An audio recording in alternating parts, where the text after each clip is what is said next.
আজ 11ই মার্চ বুধবার। দেখে নিন আজকের বাছাই করা 15টি গুরুত্বপূর্ণ খবর। শুরুতেই হেডলাইন্স। বাবরি মসজিদ নির্মাণ নিয়ে বিতর্ক, বিকাশ ভট্টাচার্যকে খোলা চ্যালেঞ্জ হুমায়ুন কবিরের। বাম এবং আইএসএফ এর জোট নিয়ে তৈরি হয়েছে জট, 24 পরগনার আসন সমঝোতাতেই অচল অবস্থা। বয়স 40 পেরিয়ে গেলেও মিলবে সরকারি চাকরি, বেকারদের জন্য শুভেন্দু অধিকারীর বিরাট ঘোষণা। রাস্তায় দুবস্তা ভর্তি আধার কার্ড, কোথা থেকে এলো? শোরগোল মালদহে। প্রধানমন্ত্রীর নিরাপত্তা নিয়ে সংশয়, মাটির তলা পরীক্ষা করে দেখতে চায় এসপিজি। ব্রিগেডে খুলে ফেলতে হচ্ছে বাঁধা মঞ্চ। হরমুজ প্রণালী বন্ধের জেরে এলপিজি আমদানিতে ধাক্কা, বিকল্প পথ খুঁজতে উচ্চ পর্যায়ে বৈঠকে মোদি। বাংলা পলিটিক্সের সমস্ত খবর প্রতিদিন সকালে দেখতে সাবস্ক্রাইব করুন আমাদের বি পলিটিক্স চ্যানেলটি। আর একটা লাইক করার অনুরোধ রইল। আপনার একটা লাইক আমাদের কাজ করার উৎসাহ অনেকটাই বাড়িয়ে দেয়। এবার আসছে বিস্তারিত সংবাদে। বাবরি মসজিদ নির্মাণের টাকার উৎস নিয়ে নতুন বিতর্ক শুরু হয়েছে বঙ্গ রাজনীতিতে। আম জনতা উন্নয়ন পার্টির চেয়ারম্যান ও প্রাক্তন তৃণমূল বিধায়ক হুমায়ুন কবির মুর্শিদাবাদের বেলডাঙ্গায় মসজিদ তৈরির উদ্যোগ নিয়েছেন, যা জনসাধারণের দানের টাকায় চলছে বলে তার দাবি। এই অর্থের উৎস নিয়ে সিপিএম নেতা ও আইনজীবী বিকাশ রঞ্জন ভট্টাচার্য রিপাবলিক বাংলার একটি সাক্ষাৎকারে অভিযোগ তোলেন যে বাবরি মসজিদ তৈরিতে প্রধানমন্ত্রী ফান্ডের টাকা ব্যবহার করা হচ্ছে। এই অভিযোগের জবাবে ফেসবুকে দীর্ঘ পোস্ট করে হুমায়ুন কবির দাবি করেন অভিযোগটি সম্পূর্ণ ভিত্তিহীন। তিনি জানান, নির্মাণ কাজ চলছে West Bengal Islamic foundation of India ট্রাস্টের মাধ্যমে এবং সমস্ত দানের হিসেব স্বচ্ছভাবে রাখা হয়েছে। দানের টাকা আলেম উলেমাদের উপস্থিতিতে গণনা করা হয় এবং লাইভ ভিডিও ফেসবুকে দেখানো হয়। এছাড়া এসবিআই এর একটি নির্দিষ্ট অ্যাকাউন্টে সব টাকা জমা পড়ছে বলেও জানান তিনি। হুমায়ুন কবির বিকাশ ভট্টাচার্যকে চ্যালেঞ্জ দিয়ে বলেন, অভিযোগের প্রমাণ দিতে হবে, না হলে জনসমক্ষে ক্ষমা চাইতে হবে। এই ঘটনাকে ঘিরে সোশ্যাল মিডিয়া ও রাজনীতিতে তীব্র বিতর্ক শুরু হয়েছে। এখনো পর্যন্ত বিকাশ ভট্টাচার্যের পক্ষ থেকে নতুন কোনো প্রমাণ প্রকাশ করা হয়নি। হুমায়ুন কবির, আমি বলছি তো, হুমায়ুনের এই যে মসজিদের টাকা, এটা পিএম কেয়ার্স ফান্ড থেকে এসছে। আমি বহুদিন আগে অভিযোগ করছি, ওরা পাল্টা কথা এখানে দাঁড়িয়ে যে সমস্ত কথাগুলো বলছেন, এ তো আমি বলেছি, আমাদের ফেসবুক আপনি বললেন, পোস্ট করেছি যে ওরা অস্বীকার করতে পারবে যে পিএম কেয়ার্স ফান্ডের টাকা এই মসজিদ তৈরিতে আসেনি।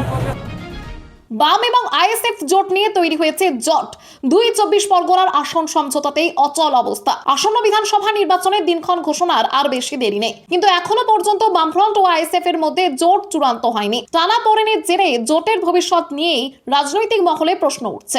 এর মধ্যে কংগ্রেসের সঙ্গে জোট হচ্ছে না বলেও প্রায় স্পষ্ট হয়ে গেছে। সূত্রের খবর, মূল জট তৈরি হয়েছে 24 পরগনার আসন সমঝোতা নিয়ে। আইএসএফ এই দুই জেলায় যে আসন দাবি করেছে, সেখান থেকে এক চুলো সরতে নারাজ নওশাদ সিদ্দিকীর দল। বিশেষ করে উত্তর 24 পরগনায় আইএসএফ 8টি আসনে লড়তে চায়, কিন্তু বামেরা 5টির বেশি আসন ছাড়তে রাজি নয়। দক্ষিণ 24 পরগনাতেও একই পরিস্থিতি তৈরি হয়েছে। ফলে দীর্ঘদিন আলোচনা চললেও এখনো পর্যন্ত কোনো সমঝোতা হয়নি। রাজনৈতিক মহলের মতে আইএসএফ এর এই অনমনীয় অবস্থানের জেরে জোট প্রক্রিয়া অনিশ্চয়তার মুখে পড়েছে। এখন দেখা শেষ মুহূর্তে সমাধান হয় নাকি আইএসএফ একাই নির্বাচনে লড়ে। বয়স 40 পেরিয়ে গেলেও মিলবে সরকারি চাকরি, বেকারদের জন্য শুভেন্দু অধিকারীর বিরাট ঘোষণা। পশ্চিমবঙ্গের বেকার যুবক যুবতীদের জন্য বড় ঘোষণা করলেন বিরোধী দলনেতা শুভেন্দু অধিকারী। শিলিগুড়ির হলদিবাড়ি বাজারে পরিবর্তন যাত্রার মঞ্চ থেকে তিনি বলেন, রাজ্যে বিজেপি ক্ষমতায় এলে সরকারি চাকরিতে আবেদনের ঊর্ধ্বসীমা বাড়িয়ে 40 বছর করা হবে। তিনি রাজ্য সরকারকে আক্রমণ করে অভিযোগ করেন, দীর্ঘদিন নিয়োগ প্রক্রিয়া বন্ধ থাকায় বহু যোগ্য প্রার্থী চাকরির বয়স সীমা পেরিয়ে গিয়েছেন। সেই কারণেই বিজেপি ক্ষমতায় এলে 40 বছর পর্যন্ত পরীক্ষায় বসার সুযোগ দেওয়া হবে এবং স্বচ্ছভাবে নিয়োগ করা হবে বলে দাবি করেন শুভেন্দু। এদিন তিনি উত্তরবঙ্গের বঞ্চনার প্রসঙ্গও তোলেন। তার দাবি, তৃণমূল সরকারের আমলে উত্তরবঙ্গ অবহেলিত হয়েছে। বেকারত্ব ইস্যু তুলে ধরে বিজেপি সেই রাজ্য সরকারের ওপর চাপ বাড়াতে চাইছে, তা এই ঘোষণাতেই স্পষ্ট।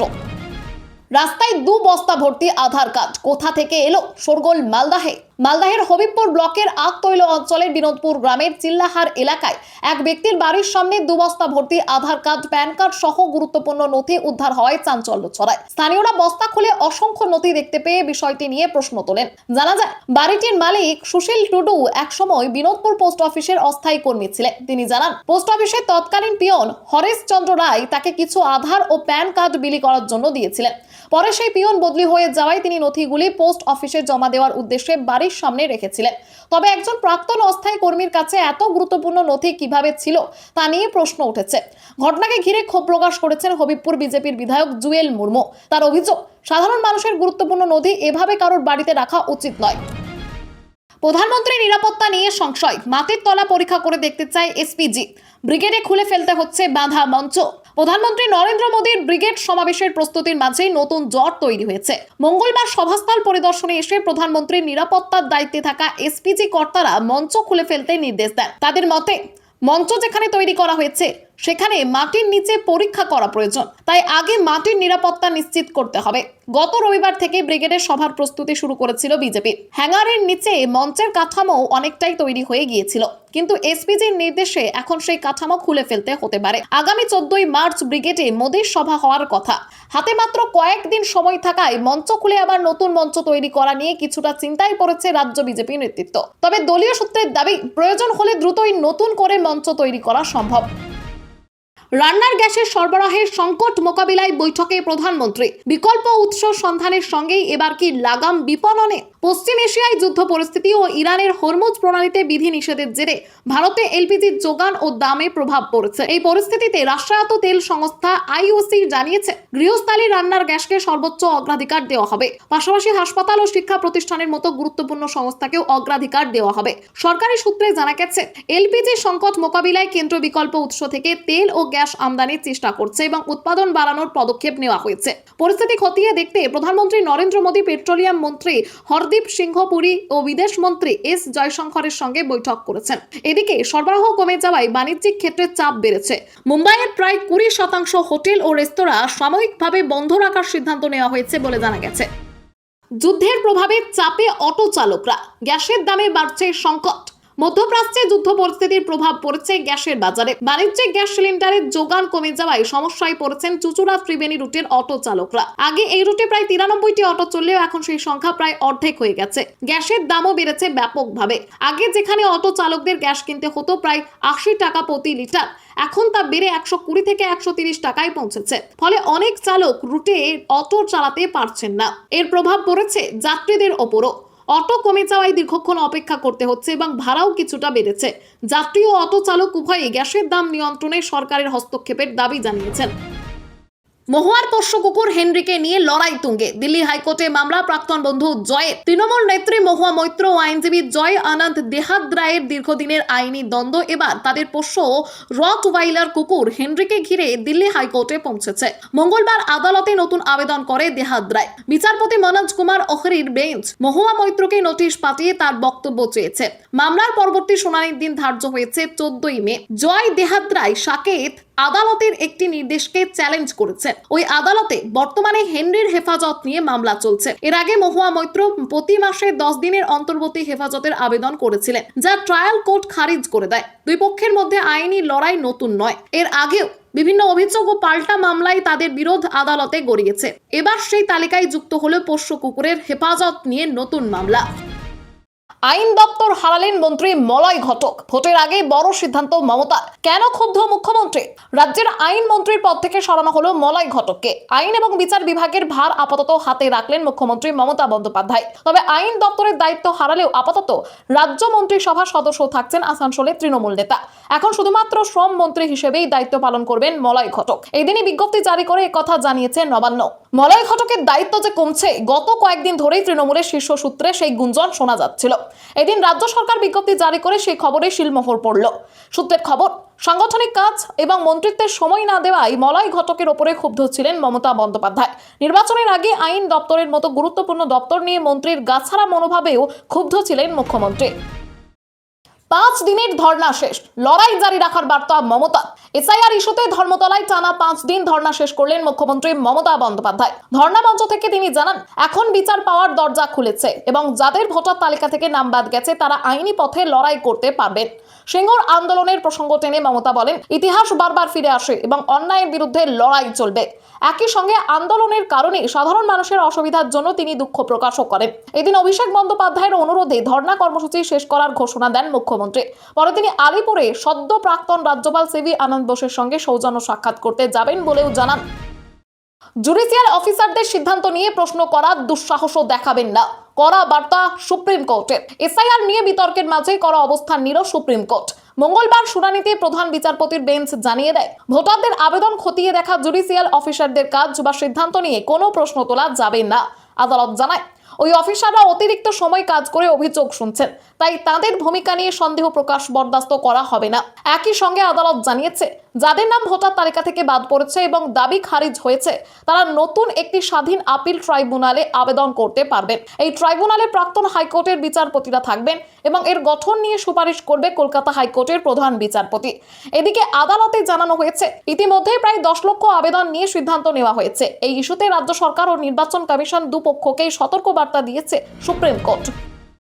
1 কোটি ফলস ভোটার বাদ গেলেই দিদিমণির দোকান বন্ধ। ধর্মতলার ধর্ণা ঘিরে মমতাকে কটাক্ষ দিলীপ ঘোষের। বিধানসভা নির্বাচনকে ঘিরে তপ্ত হয়ে উঠেছে রাজ্য রাজনীতি।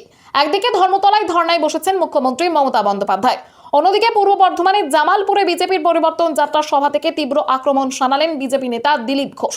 তিনি দাবি করেন, ভুয়ো ভোটারের জোরেই এতদিন ক্ষমতায় রয়েছে তৃণমূল। তার অভিযোগ, অনুপ্রবেশকারীরাই শাসক দলের ভোট ব্যাংক এবং নির্বাচন কমিশন সেই ভুয়ো নামগুলি বাদ দিচ্ছে। এদিন মমতার ধর্ণাকে কটাক্ষ করার পাশাপাশি দিলীপ ঘোষ বলেন, বিজেপি ক্ষমতায় এলে রাজ্যে কর্মসংস্থান বাড়ানো হবে এবং দুর্নীতি বন্ধ করা হবে। একই সঙ্গে রাজ্যের বিভিন্ন সরকারি প্রকল্প ও নীতিরও সমালোচনা করেন তিনি। জানেনই না কোনটা জাতীয় সঙ্গীত, কোনটা জাতীয় গান। জ্ঞানেশ কুমারের বক্তব্য ঘিরে অভিযোগ ব্রাত্য বসুর। নির্বাচন কমিশনারের বক্তব্য ঘিরে বিতর্ক, কটাক্ষ তৃণমূলের। বিধানসভা নির্বাচনকে সামনে রেখে নির্বাচন কমিশনারের পুরো বেঞ্চ গত রবিবার রাতে রাজ্যে আসে এবং দুদিন ধরে একাধিক বৈঠক করে। মঙ্গলবার সাংবাদিক বৈঠকে বক্তব্য রাখতে গিয়ে মুখ্য নির্বাচন কমিশনার জ্ঞানেশ কুমার বাংলায় ভাষণ শুরু করেন। তিনি বলেন, পশ্চিমবঙ্গে ভোটের হার অনেক বেশি এবং ভোটার তালিকা সংশোধনের উদ্দেশ্য ছিল কোনো বৈধ ভোটার যেন বাদ না পড়ে এবং কোনো অবৈধ ভোটার যেন ভোট দিতে না পারে। তবে তার বক্তব্যের একটি অংশ ঘিরে বিতর্ক তৈরি হয়েছে।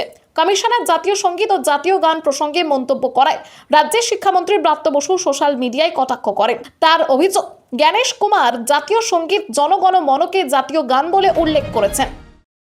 গণতন্ত্রের প্রতি শ্রদ্ধা নেই, আইনের প্রতি শ্রদ্ধা নেই। দ্রৌপদী মুর্মুর ঘটনা এবার সংসদে তুললেন জেপি নাড্ডা। রাষ্ট্রপতি দ্রৌপদী মুর্মুকে ঘিরে মন্তব্যের জেরে সংসদে পশ্চিমবঙ্গ সরকারকে তীব্র আক্রমণ করলেন কেন্দ্রীয় মন্ত্রী জেপি নাড্ডা।